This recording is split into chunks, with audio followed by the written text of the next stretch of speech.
my God!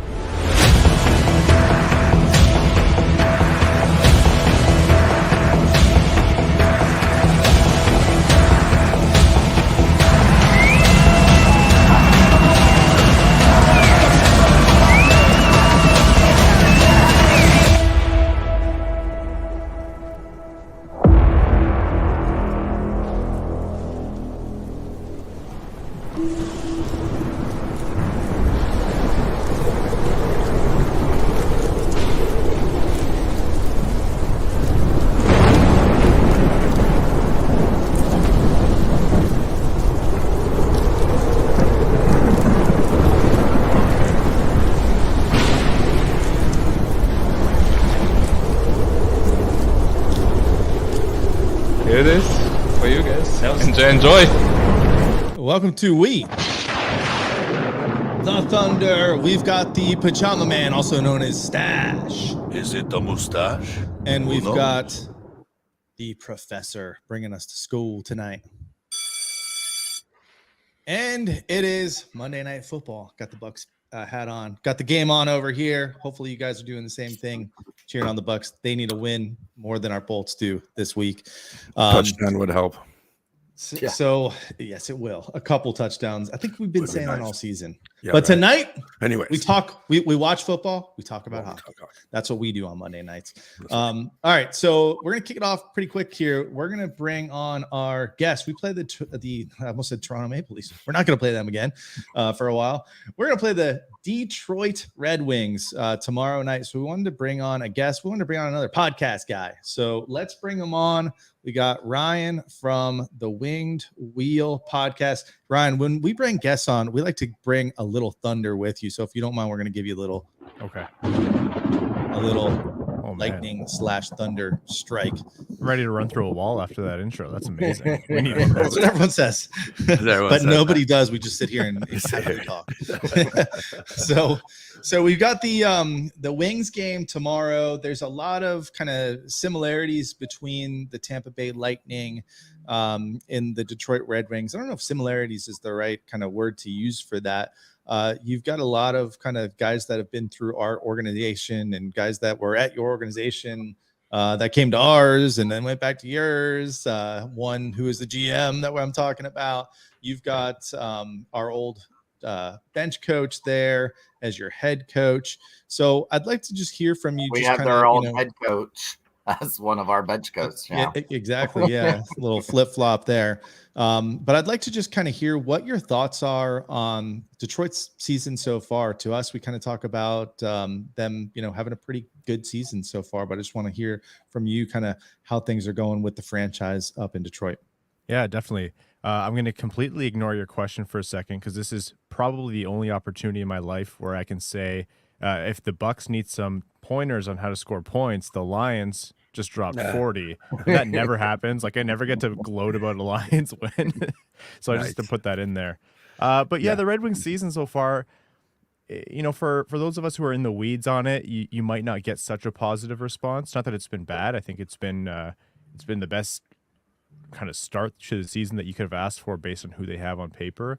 And that's the real answer. So I'm going to get in the muck on, the ins and outs and the finer details, but don't let that take away from the fact that we're talking right now, 5 days into December, and the Red Wings are still hanging on to a playoff spot. Like that is far beyond what my expectations would have been. Derek Lalonde has his team playing a different game where there's a lot more team buy-in. Granted, he has a lot more to work with than Jeff Blashill really had for the last 7 years. But this team is playing a much more organized game. They're a lot more consistent lately too. They've overperformed as well. A lot of that has been on the backs of Ville Husso, who came in from St. Louis. You talk about Tampa Bay loaning players and assets to Detroit. St. Louis practically is those two teams swap players like crazy. And Detroit has taken quite a bit from St. Louis. So Ville Husso has been a massive, massive addition. Alex Nedeljkovic has not been having a good year so far. So Husso has come in, stood on his head, and Detroit has been able to steal some points that way. The arbitrary Thanksgiving cutoff that everyone likes to use for will they make the playoffs, I think most Red Wings fans looked at that and said, we can see what's coming in December. Right now, it's Tampa, then Florida, then Dallas on this road trip, and that's going to hurt.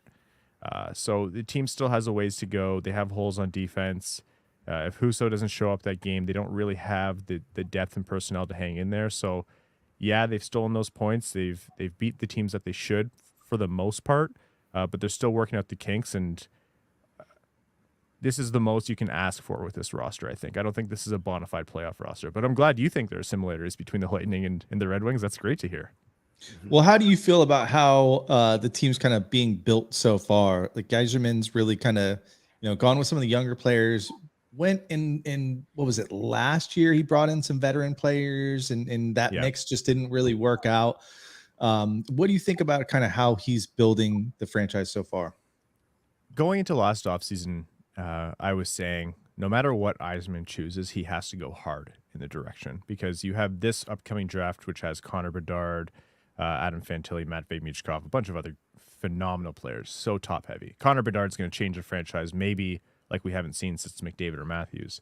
And then at the same point, you have the Red Wings came into this offseason with the Calder winner and Mo Seider, Lucas Raymond, who is right up there in Calder voting, Dylan Larkin, who is the number one center, captain of the team, hopefully will be extended, although things are getting dicey. You need a reason for him to buy in. So you have reason to go out and pick up a bunch of guys in the offseason. You have a reason to tank. Yzerman chose, not to get caved 9-1 or 9-2 by Arizona anymore, which is, I think, what the scoreline was last season, and went out and brought in Perron, Kopp, Kubalik, Husso, Olimata.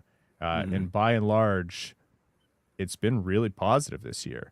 I think it's a big risk. It's a big swing. But at some point, and I'm talking about myself here, the numbers nerds and the lottery guys who just want to make a perfect rebuild, you can't lose forever.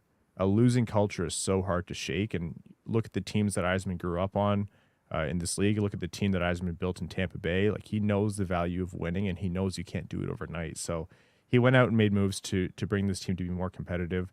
Not a playoff roster, and he'll be the first to admit that, but one where he's not surrounding Mo Seider with just a loser mentality night after night. So it's a risk. There's a lot of unknowns ahead, but it's hard not to be a believer in what he's done so far.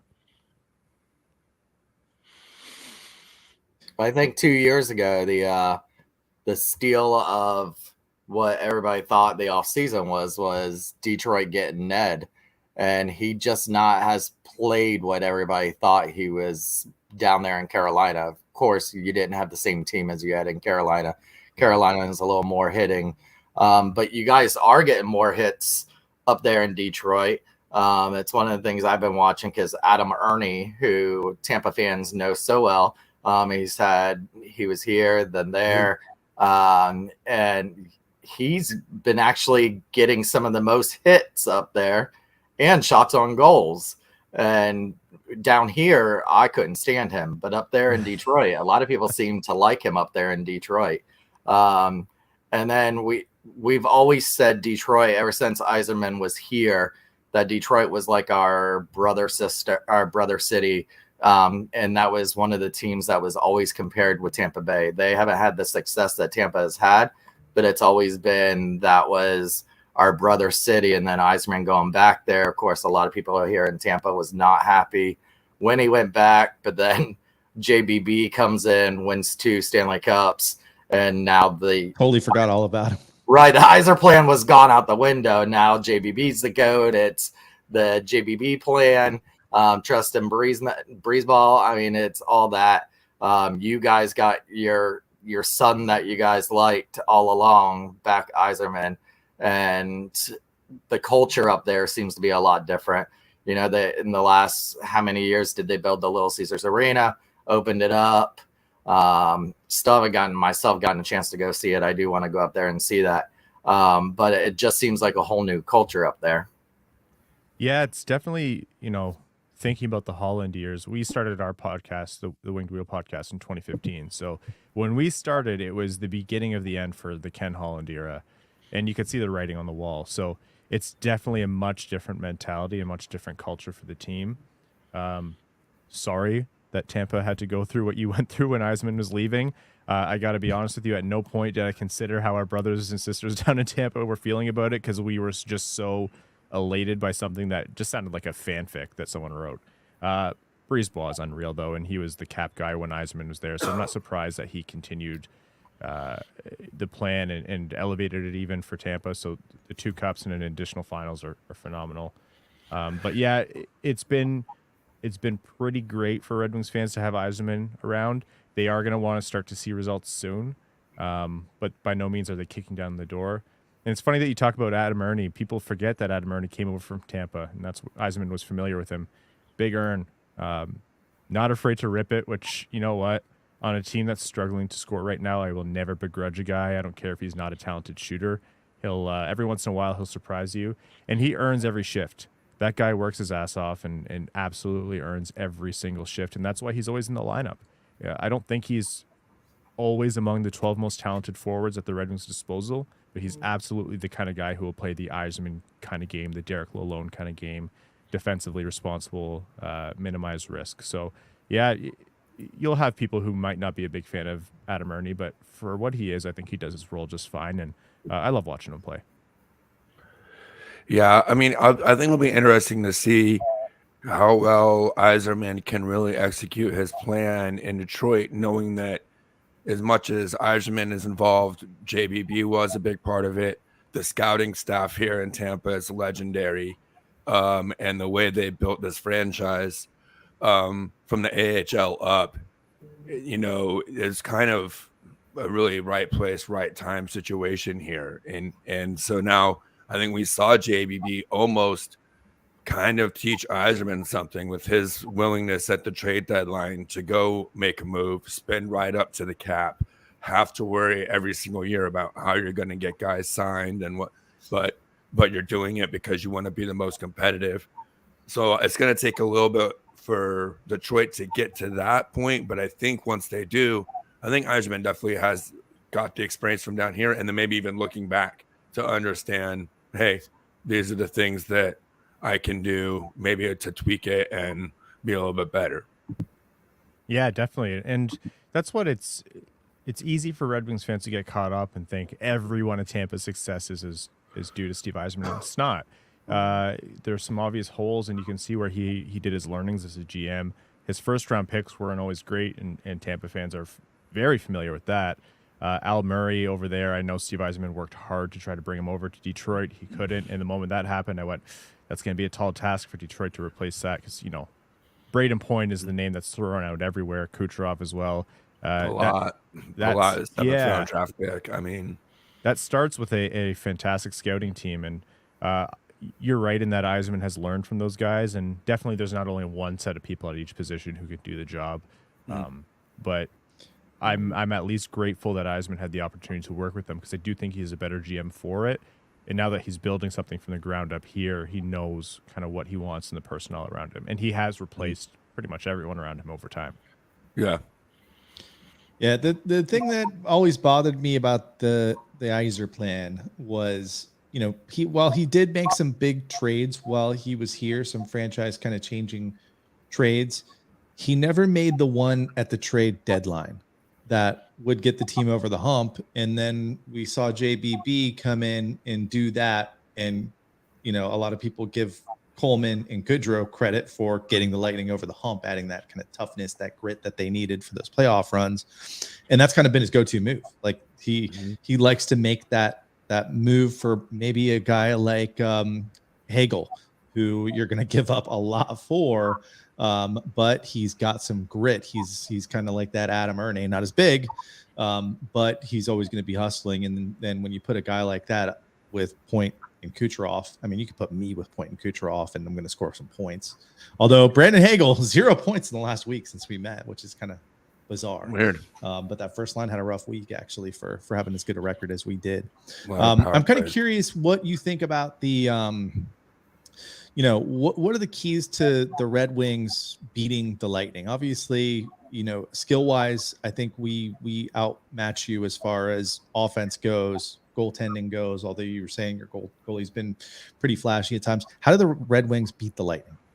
Well, the Red Wings are despite their performance in the standings, they're one of the lower tier 5-on-5 teams this season. That has been getting better of late.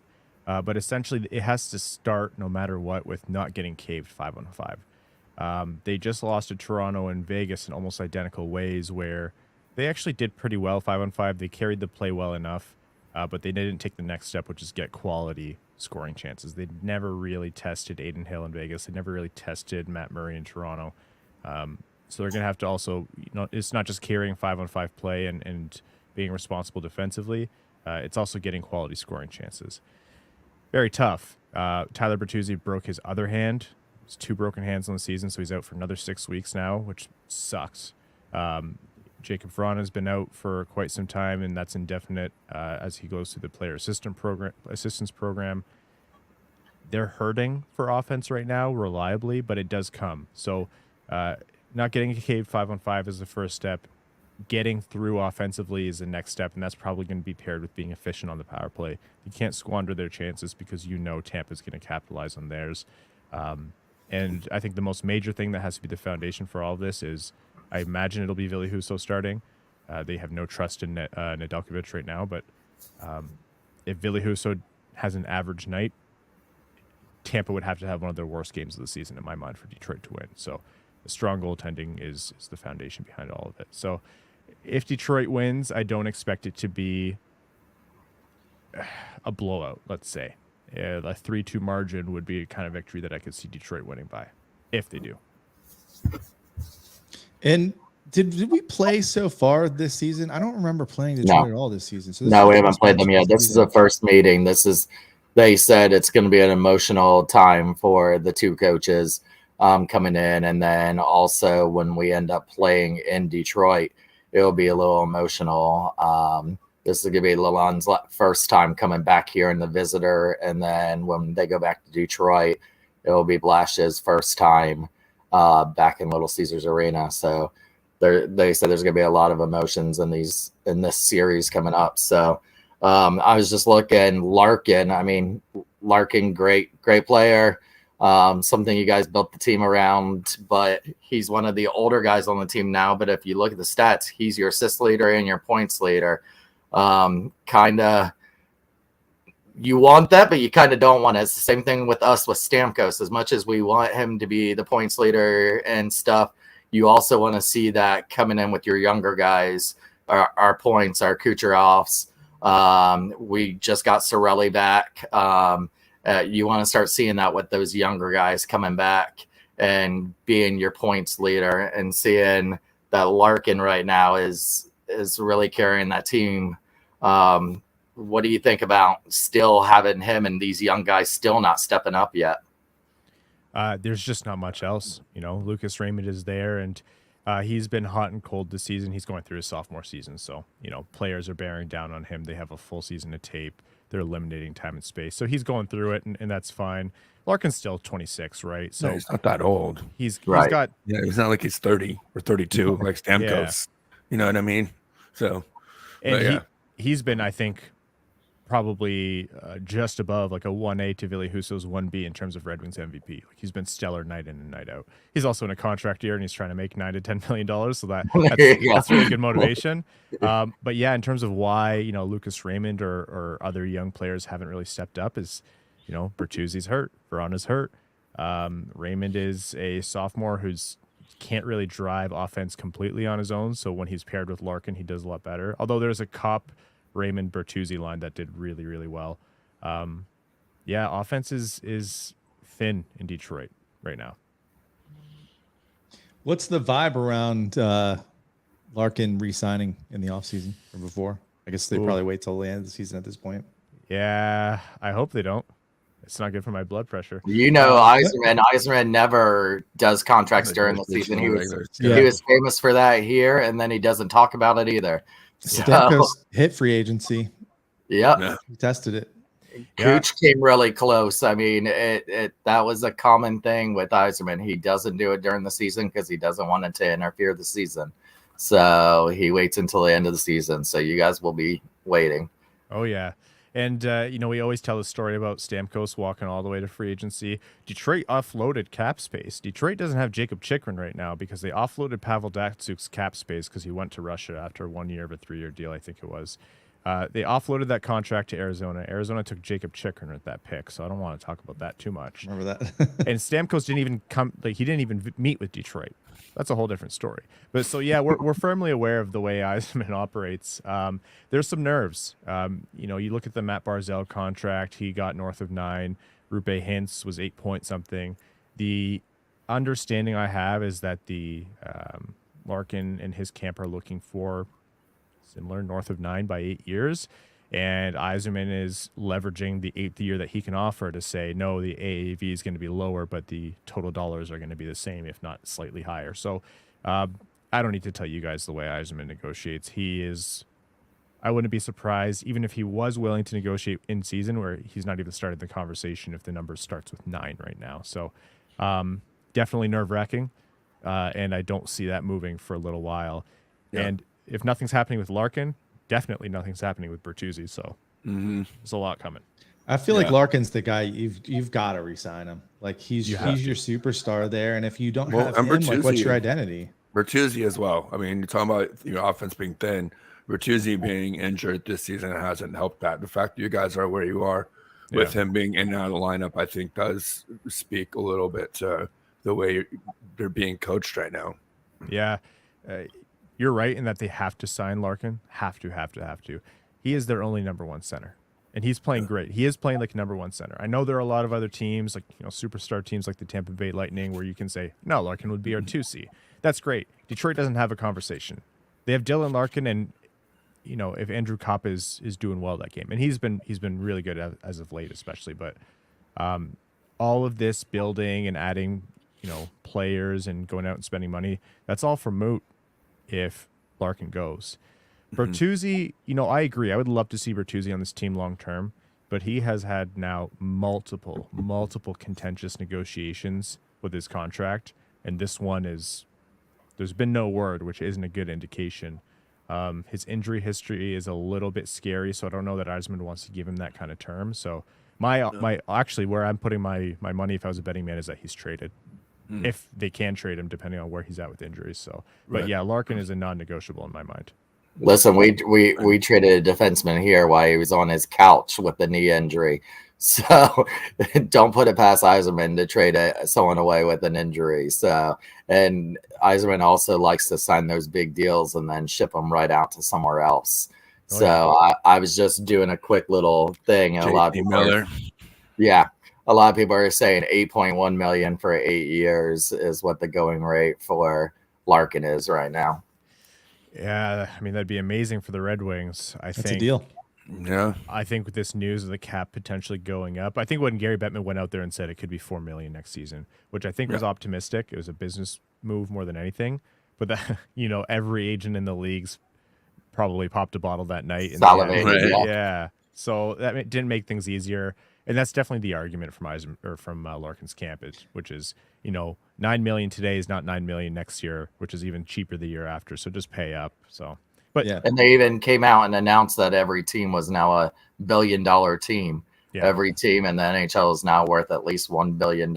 So, they come out and they shoot themselves in the foot by announcing all these good things that just put dollar signs in those players' eyes. Pay him.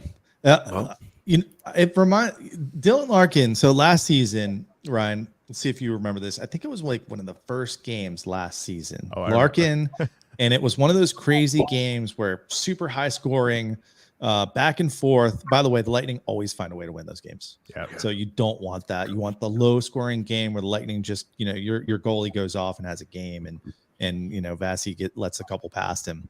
But I think it was Killer. I think it was Alex Killorn got a nice old punch from Larkin after a check. It was Joseph. A questionable check in the boards. I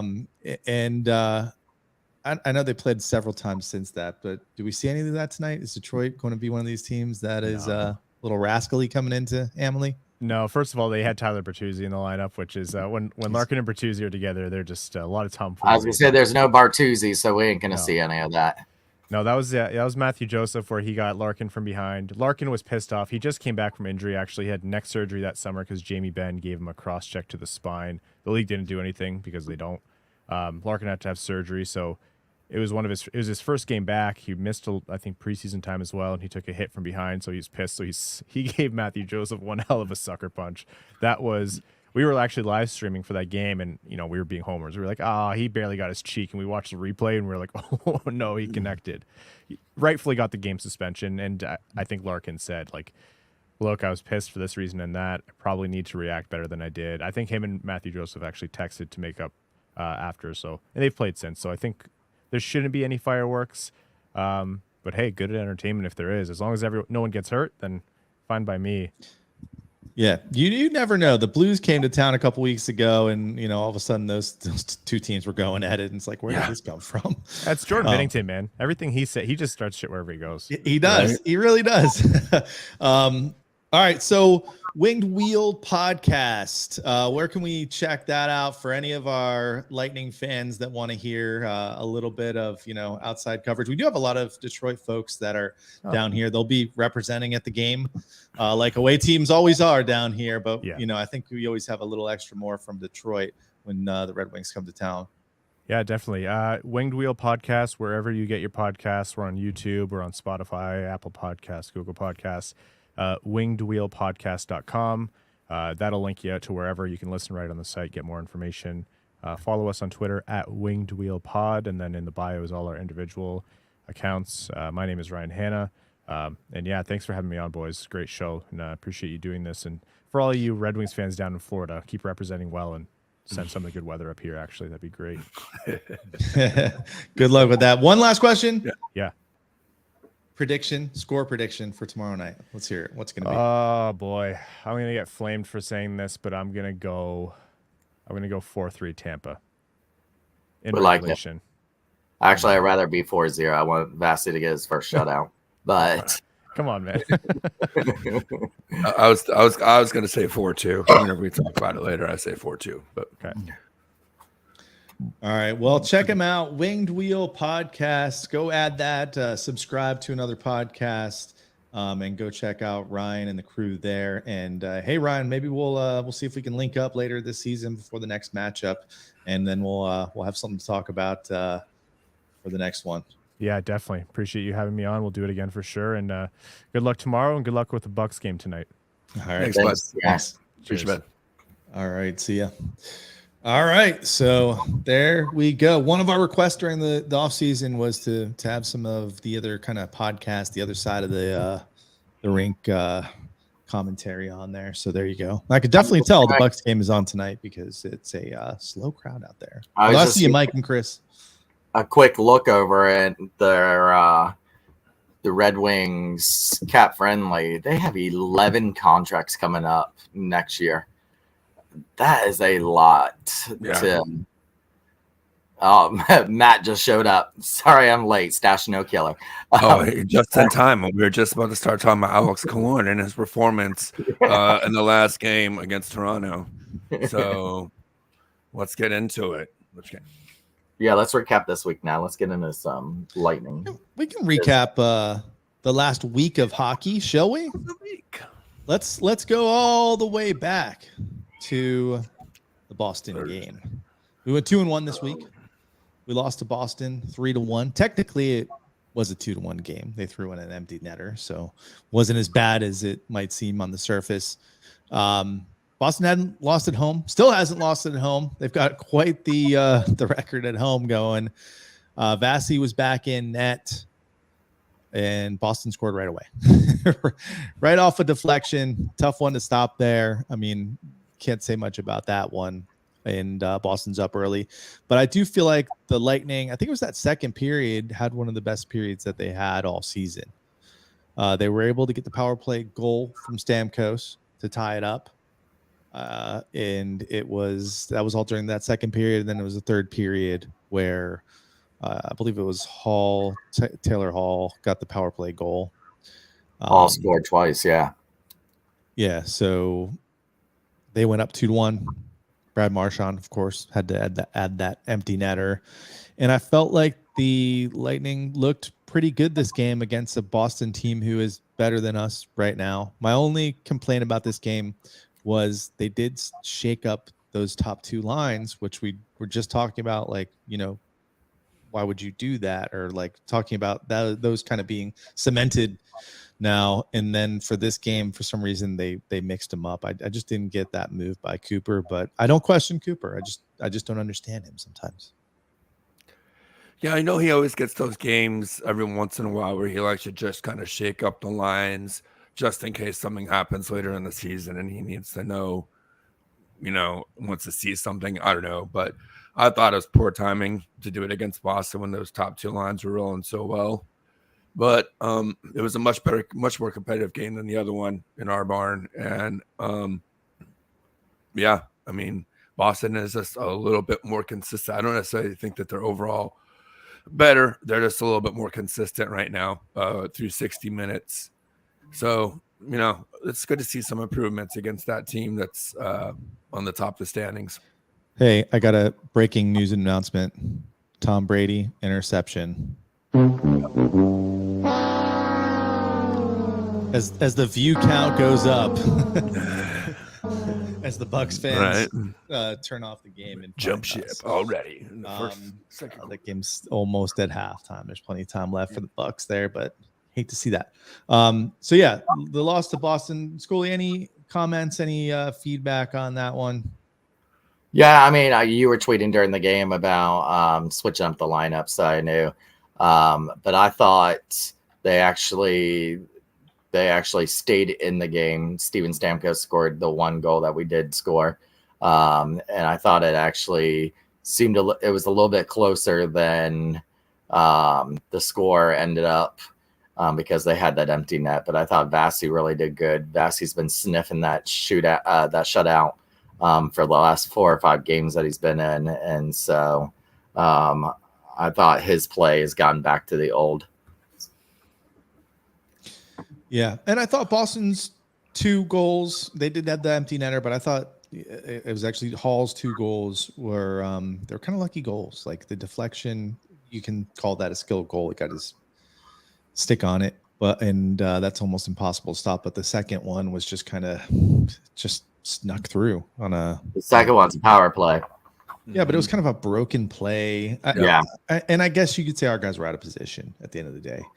Yeah. Everyone was chasing the puck again. But yeah, moving on from Boston, it was an overall good week. Went to Philly, won 4-1. Stamkos with the big game there, hit 1,000 points on a Nick Paul goal. This was probably the best game of the season. Yeah. Could you guys think of a game that was better than this for the Lightning? Toronto. I thought Toronto was pretty good. The last game? Yeah.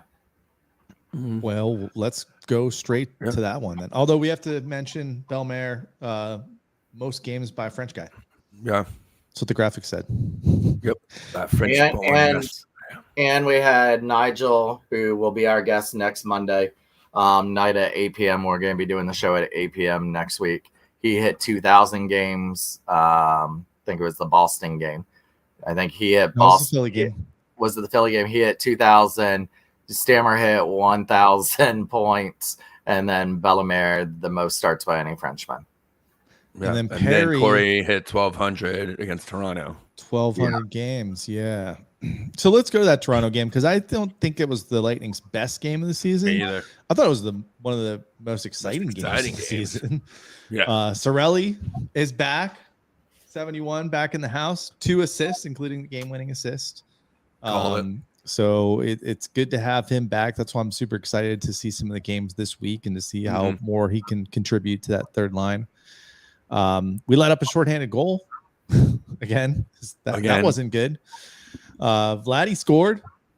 Finally. That was a plus. I think I'm going to attribute that to our guy Cirelli being back because I'm pretty sure he had the assist on. He had one of these. The lead assist on that.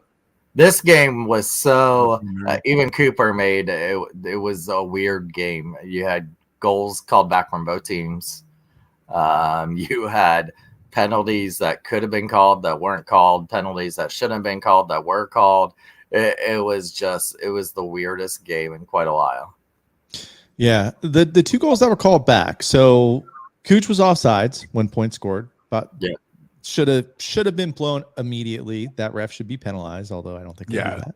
It was obvious. I saw Yeah. it from the couch.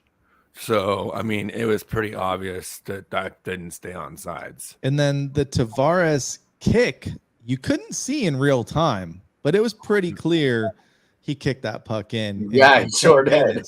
Because that would have gave them a 4-3 lead with not too much time left. He was doing his best World Cup imitation there.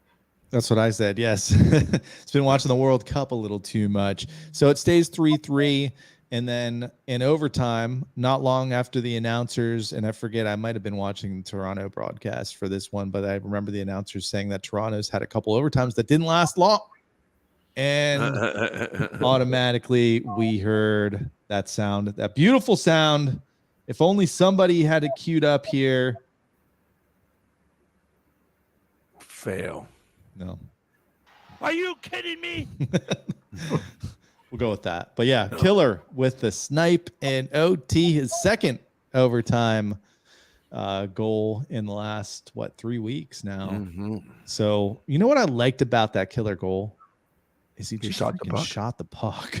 Look what can happen if you just shoot that puck and it went in. So kudos to Killer for making it happen. But I really like the direction that the team's going 2-1 this week.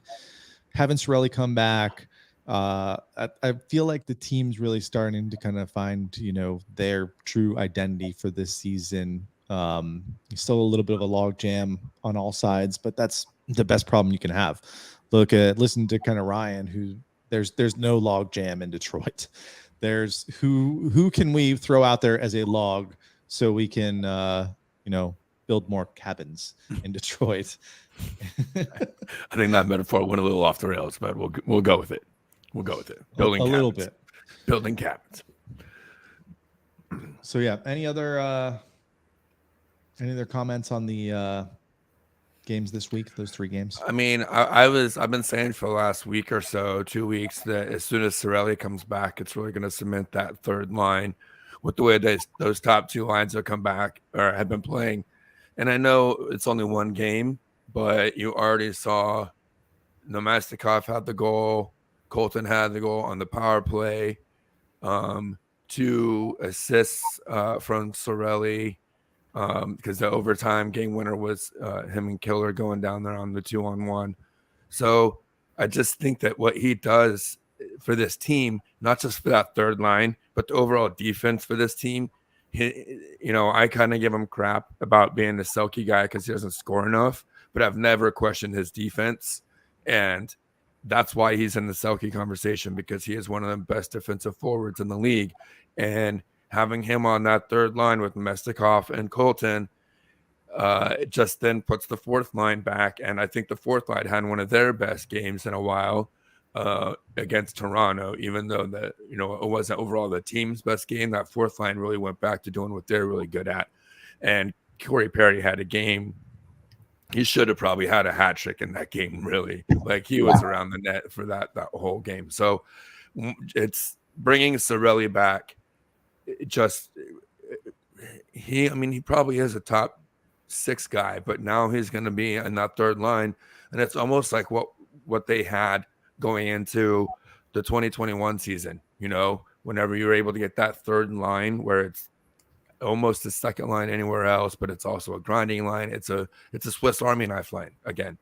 And it's a perfect time for this team to get him back and to really kind of find that identity and get that momentum against some of these teams coming up that I think they can kind of feast on. Yeah, I think this is going to remind us of the Coleman, the Gaudreau, and the Gord line, but I think bigger, where those 3 were kind of smaller and they called it the Nat line and stuff. I think someone like Cirelli is even a bigger Nat than even Yanni was. And and you see Cirelli all over that ice the other day. So and Colton is easily, has the potential to be a much more offensively minded, or a better power scorer than Colton or Gaudreau were, really. Yeah. So, and Nemestikov has potential to be as effective scoring as a Goudreau or a Coleman. So yeah, I think these three we're going to see a lot more of their playing time going up and be a bigger threat come. And it's going to remind us of these 4 solid lines, where the 3 being your scoring lines and your 4th one really being a shutdown line that we had those 2 Stanley Cup years. And I think barring any injury, this could really highlight, and we can see where that Toronto game was the start of the Lightning moving forward and really getting their game back. Yep. That was big. And if you also noticed, they moved Hetty back to that top power play. Yep. And then it looks like they're settling in now with the top 6 as well, because kind of forced their hand bringing Cirelli back. They had to put Fleury through waivers. Now he's been sent down. Not Fleury, Myers. I'm sorry, Myers, not Fleury. Yeah, Myers. Fleury is hurt though. And Fleury, yeah. So, so I think it really cemented this top 6, and he kind of tweaked the pairings too. We saw Hedman and Sergachev skating together. So, put Kopke back down. Yeah, and they've sent Kopke down. Yeah. But today in practice, both Names and Cooch missed practice today, maintenance day. But then when they were grilled on the press conference afterwards, they did say they are going to be a game time decision tomorrow. Too much partying with Linda.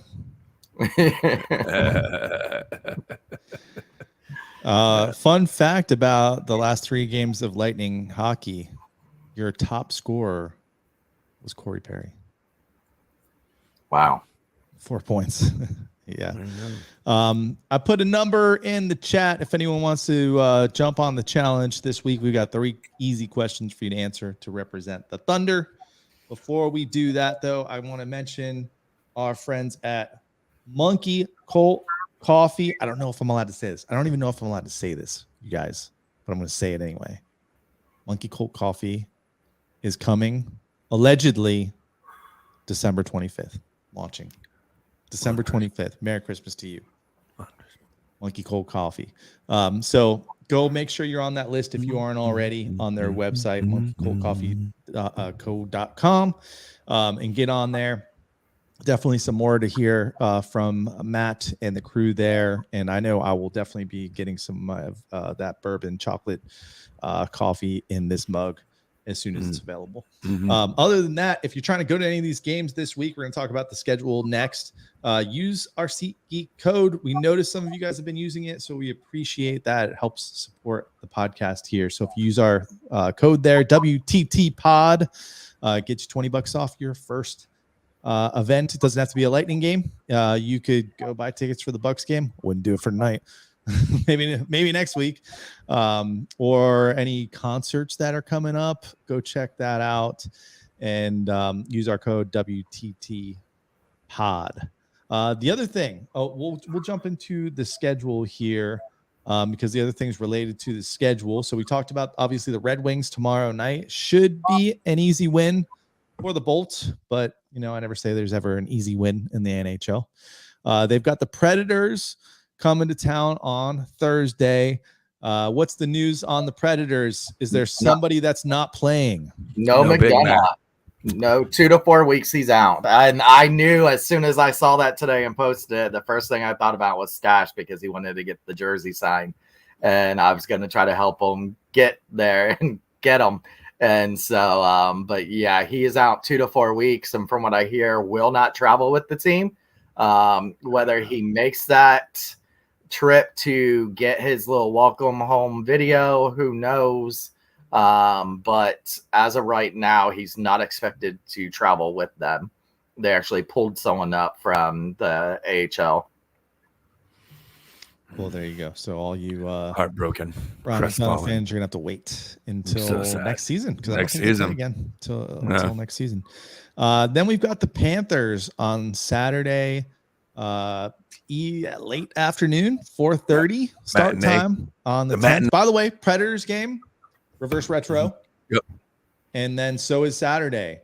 And in good form of representing reverse retro night. There you go. There we go. Sorry, my cameraman gets confused sometimes. He's drunk. To celebrate the reverse retro game, we are actually going to have a post game party, not show, a post game party at Gen X Tavern. If you've never been to Gen X, it's downtown. It's a little bit of a walk from the arena, but everything's close downtown. So come meet us up at Gen X. What we're gonna do is probably have some cool stuff, hopefully to give away to you. Probably celebrate a big win over the Panthers. But Gen X is like a '90s themed bar. So with the reverse retros kind of having that '90s look to it, we're going to go celebrate there afterwards. So come meet up with us. I'll put it out there right now. How about this? If you beat me in bubble hockey, I will buy you a beer at Gen X, but you have to pay for the game. Is that cheap? That's a good deal, right? Bubble beat shooter and bubble hockey and get yourself a free beer. Only up to 5 competitors. I can't just play bubble hockey all night. Okay. So Red Wings, Predators, Panthers. By the way, we're right in the beginning stages of a 6-game home streak or a 6-game homestand. So this is a good chance for the team to catch up in the standings a little bit before they have to make a trip to Canada and up to Detroit and Buffalo to round out kind of the middle of the month here. And hopefully tomorrow afternoon, tomorrow we have an important night. So everybody, important day. So everybody, wish us luck tomorrow. Yeah. Hopefully some good things coming. We'll know after tomorrow. And then also tomorrow night, we'll be announcing where the Thunderbolts Christmas party is, which will be on the 17th of December. We're going to have some really cool things to raffle off. I've already spoken with Monkey Cult Coffee. They're going to be in on it. So we're going to have some cool raffle items. I know for sure we got a Ed Balfour game used goalie stick autographed by him. I have a couple of pucks that I know for sure. So we're gonna have some cool stuff to raffle off to raise money for the children's pediatric. One of you guys tell me which one it is. Monkey Colts. The National Children's Pediatric. National Pediatric Cancer Foundation. There you go. That's the one. And we're gonna watch the game too, right? Montreal. Yes. And then it's going to also be a watch party. So it's going to be a watch party / Christmas party on December 17th. So keep your Saturdays open for the boys and the Bolts because it's going to be a busy month here. And don't forget, we're not done, by the way. It sounds like we're signing off here, but we still have to do the challenge. And I saw Sneed up in there with the 91. So Sneed's going to play for the Thunder. But what was I going to say? Nigel, if you didn't catch that earlier, we're going to have a Tampa Bay Lightning coach on the show next Monday night. So we'll be starting a little early at 8:00, but Nigel Kerwin, 2,000 games, video coach for 20 plus years for the Tampa Bay Lightning. I don't even know what we're going to ask him or talk about, but probably the team. Not this Bucks game that he's at right now.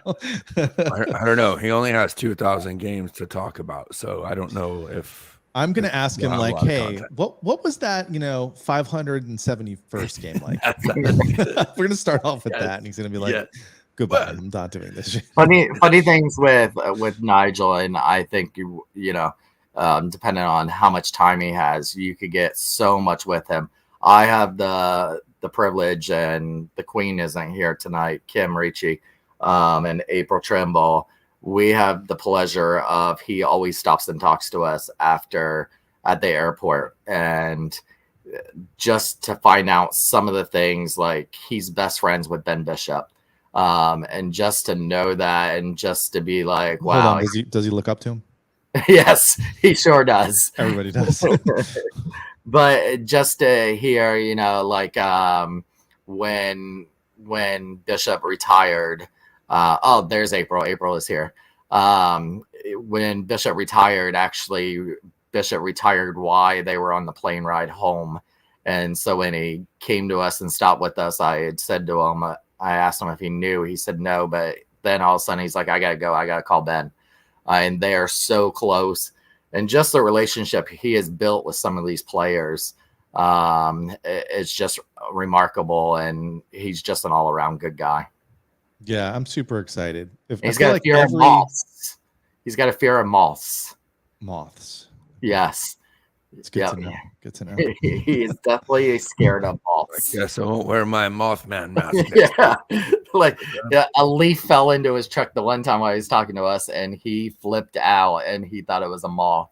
And he's like, "Get it!" And we're like, "It's a leaf." I feel like every guest we have one up. Or maybe he thought it was a maple leaf. Ooh. Shouldn't be scared of the maple leaves though. Nobody is. Especially in the second round of the playoffs. Especially in the first there. All right. Maple Leafs bashing time is over. We have to play them again later this month. We barely even scratched the surface. But I will say we kind of talked about that game and did not mention Marner 19 game point streak. Yeah, because okay. That's it. I know. I don't like him either, but he's good. I like him better than Matthews. I mean, he's actually a real hocky player. Well, he's more dynamic. Matthews is a goal scorer. Marner's more of a cooch, and who's the other guy from Edmonton? The not goal scorer. Although he does. Draisaitl. So he reminds me of. But he looks like such a little twerp. Like somebody just needs to hit that guy. Man, the Golden Knights were up 3-0 on the Bruins at Bruins home, and Bruins came back and tied it up. Now they're in a shootout. Now, man. Yes. All right. Well, I was watching that. So that's why I didn't come on until like 8:58 because that's what I was actually watching because I was watching that game, and I saw they came back and scored 2 goals going into the third, and then when I looked at it a second ago, they were tied to 3. So damn it. Yeah, well, we need to do the challenge so we can get out of here. The Bucks need us to cheer them on for sure because they're losing, and I'm stalling so I can go turn on this Bruins game. Well, their first ones, round ones, both missed. All right, so Sneed in the chat, Mike, you're going to be the Thunder tonight. We got 3 questions. You've done it before. You know how to do this. But first, we got to go over last week's results. Last week was a good one for the shooter man. The first question was, who is going to score the most points for the Lightning? Nobody got any points because, as I mentioned earlier, Corey Perry was the main guy this past 3 games. So Stammer was selected by the Thunder, and technically out of the ones that we chose, which was Point, Hagel, Cooch, and Stammer, he did score the most points, but he didn't for the Lightning. So no point for anyone there. The next one was kind of a random one. Tampa Bay Lightning's total penalty minutes for the whole 3 games, the total.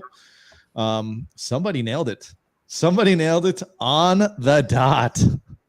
22. The shooter man takes that one. Guys, you just got to know how to do these calculations. What did I say? 26?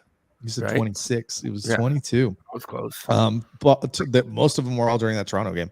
Yeah. So a point for me, and then we all said 2-1 last week, and we all were correct on that one. So that means that Shooter and the Stash are tied at the top of the standings, and then we've got Schooley 1 game back, and then the Thunder falling behind. The Thunder were in the lead just a couple weeks ago. So do I get a point for Stammer's goal? 1,000 point? No. Why would you? I was closest. That was that was the yearly predictions. You don't get anything for that. Yeah. And were you closest? Because I don't think it was like right in between my guess and yours. What's his face? Who was it? I think Matthew's the one that someone said by default I had won. Was it? Well, no, you don't. That wasn't a challenge. So we let the challenge fans didn't even decide. exist then. So no points for you. The fans run the show now too, huh? Okay. I think technically, I think the days I was closest. Okay, we're gonna change it up. Well, buy yourself a cookie at work tomorrow. We're gonna change it up this week. I'll be with you guys tomorrow, and then the game. We're gonna go with there's 3 games. During those 3 games, how many total goals do the Lightning score? Sneed, chime in whenever you would like.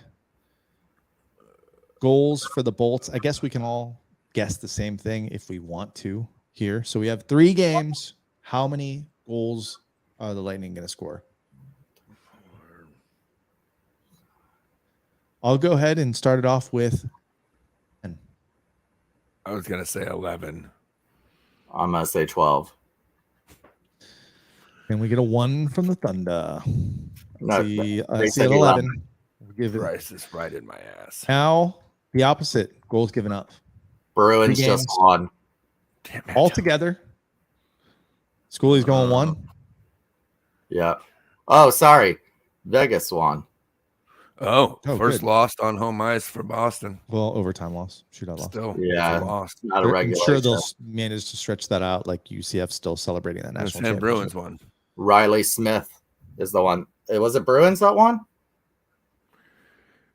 I don't know. You guys are confusing the hell out of me Right. now. Anyway, so Detroit Goals given up in the 3 games. With a total of goals given up, I'm going to go with. I'm gonna say 7. Okay, I'm going to go with 6. No, Golden Knights won. Yeah. Riley Smith won it. But How many goals against Goalie? for the Thunder?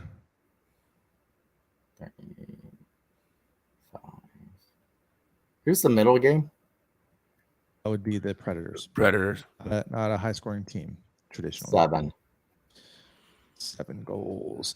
All right. And then finally, during that Predators game, which player is going to have the most points for the Preds? We cannot choose the same player, so I'll let Schoolie choose first or let the Thunder choose first. Probably an obvious answer for this one. I'm going to let. Well, Sneed just said Yossi, who would have been my pick. You but win. Well, at least you had the right answer. We don't know if you won yet. Let's see.